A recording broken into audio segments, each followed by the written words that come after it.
y esta tarde saludo a Santiago Arroyo, especialista en energía y director de Orsus Energy. Santiago, muy buena tarde, ¿cómo estás? ¿Qué tal? Muy buenas tardes, Adán, a ti y a todo tu auditorio. Excelente lunes. Gracias, igualmente. Y hablamos de esto, la reforma eléctrica que comenzará en unos minutos ya en la Cámara a discutirse. Todo esto ya los partidos políticos dicen que no van, los de oposición, que si no se le modifican ciertas cosas no van. ¿Influirá todo esto que va terminando, que se acaba de vivir, que fue este ejercicio de revocación de mandatos? ¿Se nos va a mezclar este tema pues técnico, finalmente, la reforma eléctrica, con este tema político? Bueno, finalmente, desde la perspectiva del partido oficial, es decir, el partido en el poder, pues siempre hay un derivado político en toda acción, sobre todo muy relacionado o íntimamente relacionado entre la reforma eléctrica y el resultado de la revocación de mandato. Sin embargo, esto parece ser que no ha influido de manera directa sobre el bloque opositor. Estamos viendo que el bloque opositor, al contrario, ha reafirmado públicamente, al menos en el discurso, su postura en contra de la reforma eléctrica del presidente López Obrador. Y bueno, aquí al parecer en estos 2 días se va a dar un punto de inflexión en donde pues estaríamos viendo una conclusión nada favorable políticamente hablando para el presidente López Obrador, en donde la hegemonía que tenía en 2018 a nivel político se ha estado mermando, y con esto sería pues ya un cierre total de esta hegemonía. Ya estaríamos viendo dos aristas, ya sea una de radicalización por parte del presidente y su grupo mayoritario, o en todo caso ya una postura de mayor cordialidad y diálogo con el bloque opositor. Así es. Oye, por otro lado, ¿qué tiene que ver lo que sucedió, la determinación de la Suprema Corte y esto que ahora está en la Cámara? ¿Son cosas distintas o van un poco en el mismo sentido?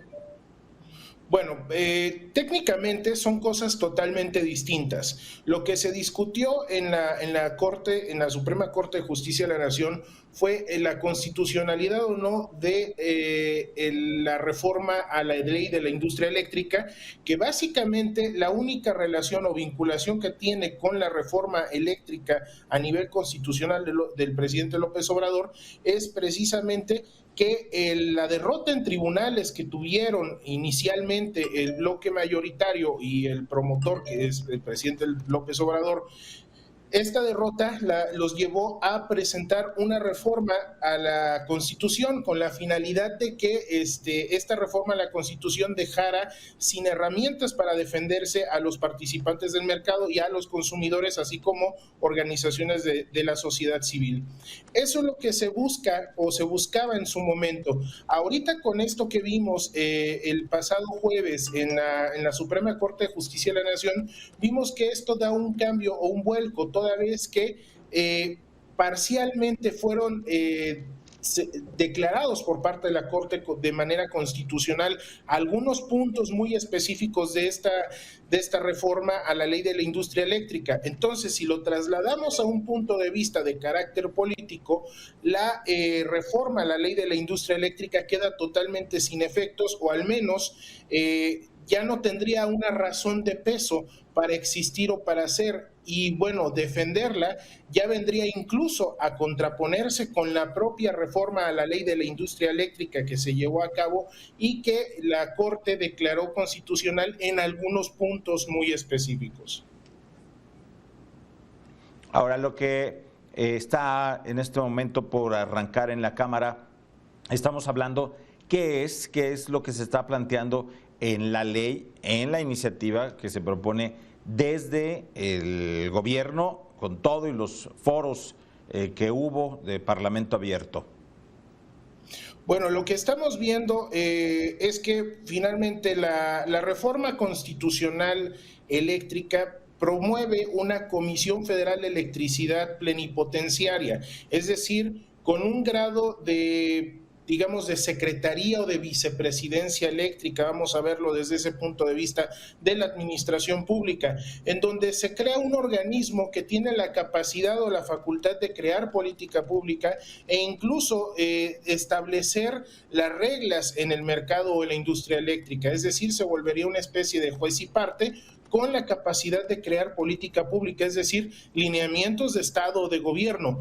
Adicionalmente a esto, también tendría la capacidad de establecer cuáles son las consideraciones de la industria de seguridad nacional.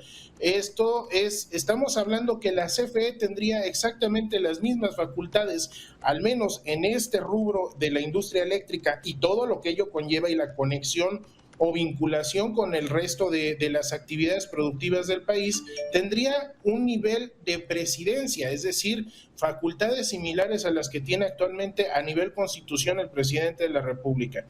Eso es lo que está proponiendo. Independientemente de esto, también se está proponiendo la desaparición de los organismos reguladores, que son la Comisión Reguladora de Energía y la Comisión Nacional de Hidrocarburos, que bueno, estos serían asimilados entre la Comisión Federal de Electricidad y la Secretaría de Energía.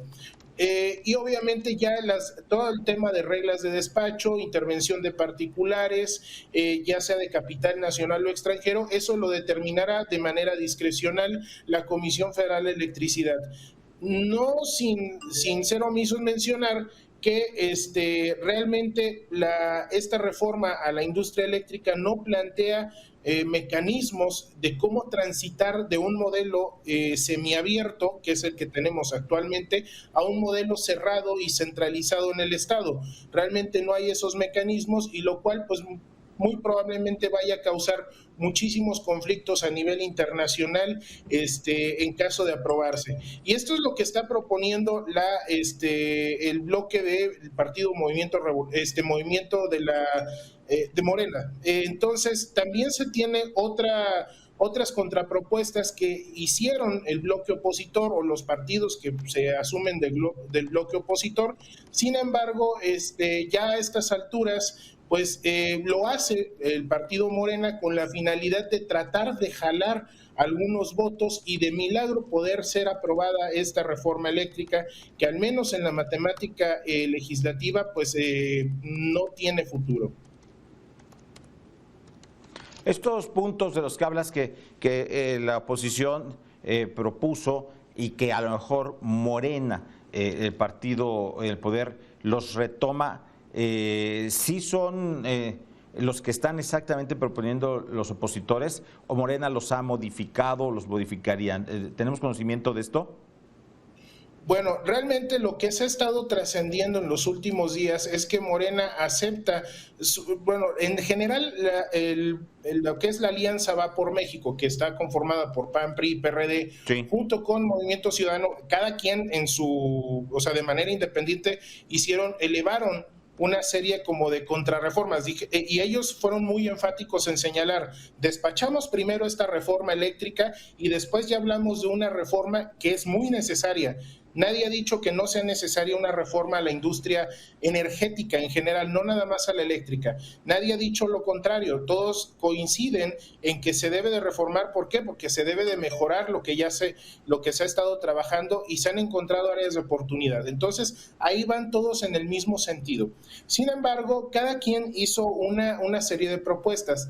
La más, digamos, destacada es la de la Alianza Va por México, que va de alguna manera encabezada por el Partido Revolucionario Institucional, que ha sido el partido que ha tenido una participación un poquito más de diálogo contra el PAN y el PRD, que ellos pues realmente han dicho no y no han realizado ningún tipo de contrapropuesta o de visión que de mejora a la industria. Realmente no lo han hecho. Y bueno, el Partido Revolucionario Institucional hizo esta propuesta en donde se identifican 12 puntos. Estos 12 puntos, el partido mayoritario hace un par de días, durante el fin de semana, dijeron haber aceptado 9 de estos 12 puntos. Sin embargo, el Partido Revolucionario Institucional, en una convención partidista nacional que hicieron recientemente, creo que fue el día de ayer, pues reafirmaron su voto a no, reafirmaron también su negativa a aceptar en este momento alguna propuesta de diálogo de Morena, y ahorita en este momento los 4 partidos de oposición han confirmado su negativa a la reforma de la industria eléctrica y pues esperan desechar esta iniciativa para poder ya avanzar con algo propio y con lo que se pueda platicar o dialogar o lograr algún entendimiento de carácter técnico y político en el Congreso. Para lo que se está viviendo en otras latitudes, en otros lugares del mundo, esta reforma a industria eléctrica que se plantea, ¿es regresiva o se empata a lo que se vive a nivel mundial? Bueno, realmente no se empata. Yo más que, le decimos nosotros que es regresiva porque estaríamos regresando a un modelo de industria eléctrica que se equipara a lo que veíamos en un México rural de los años 50. Precisamente hasta el propio López Obrador hace una alusión a una supuesta carta que ya históricamente ha quedado demostrado que esta carta del presidente López Mateos pues fue un ardid político, no es una carta de la autoría del expresidente, y bueno, ellos aluden o quieren un sistema eléctrico equiparable al de esos años. Obviamente la situación de México a nivel mundial, que es un país industrializado, ya no es un país rural ni agrícola. Estamos hablando que es un país altamente tecnificado e industrializado, que está a la par de las grandes economías, incluso forma parte de las 20 principales economías del mundo. Pues esta reforma realmente sí es regresiva, sí viene a ponerle un freno a este progreso que llevaba México, ya este empuje que llevaba el país en contraposición con otros. Incluso México ha sido desbancado por otras naciones que considerábamos impensables que se pudieran comparar con México, como es el caso de Malasia o Singapur, ¿sí? O incluso el propio Nigeria. Entonces, así de ese tamaño estamos viendo la regresión. Y ya hablando del tema de crisis climática, pues en efecto, el país, México, era uno de los principales promotores y uno de los pioneros en el cuidado y combate al cambio climático. Y bueno, a la fecha, con esta iniciativa, con esta propuesta constitucional, pues el país se está retirando de ser pionero y punta de lanza de estos grandes movimientos con la finalidad de conservar la casa donde vivimos, que es este planeta, y no tenemos otro. Santiago Arroyo, especialista en temas de energía y director de Ursus Energy. Muchas gracias, como siempre, por estos minutos con Mega Noticias MX. No, Adán, un placer, que tengan excelente lunes y a sus órdenes. Muy bonito día.